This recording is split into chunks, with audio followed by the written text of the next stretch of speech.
Talk about, I'll go back a little bit. Let's talk about when he was a little boy. Tell me about him then. He was a horror. He was. He was always into mischief. He was a typical boy, typical little boy. He was never still. He was on the go 24/7. That's just the way he was. I wish you say you're hypo. He's just going. He'd get up and he's gone. That's him. Typical lad. Yeah. He had his moments, but yeah, he was a typical lad. When he came to leave school, what did he want to do? How did you see his life panning I don't know really. He tried all sorts. He didn't have any one particular thing in mind. He liked cooking, but he wasn't focused on one thing. He just tried everything. What was coming, basically. Is that what led to the karate?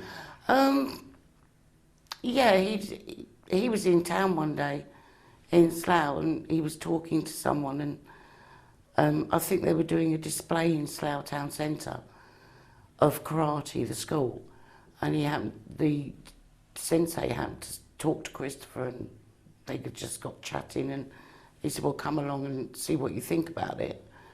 And that was it. From that day, he found what he wanted to do.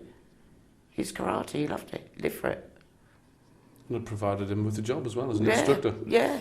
He went up the chain and yeah, he loved it. He liked teaching the children and whatever he wanted to do. And it really made him, it's good. Sorted him out, basically. And that, I suspect, is what brought him to the North East. Well, yeah, he came to see a friend. He came up for the weekend in October on the Friday night and he was meant to come back on the Sunday. And I got a phone call saying, I'm staying up here, Mum, to do the karate. I think I can. Well, I didn't like it, but okay, because it's too far. Okay, carry on. And that was it. He's setting the school here, the same company. And he just carried on from there. And he's done really well. Really well.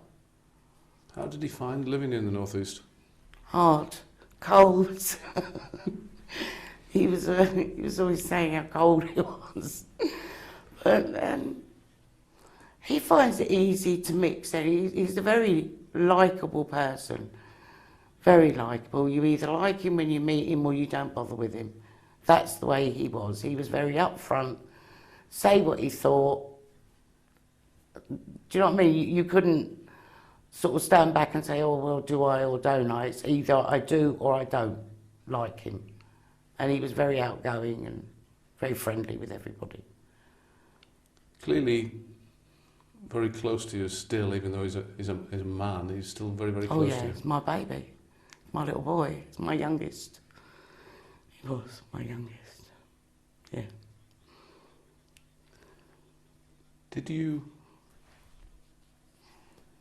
Are you okay? Yeah. Did you know that he'd found a new girlfriend? No. This is Christopher. I had a phone call one week. Oh, I'm seeing so-and-so. Then the following week is, oh, I'm just going out with so-and-so. And I said, well, what about so? Oh, well, you know what it is, man. That was it.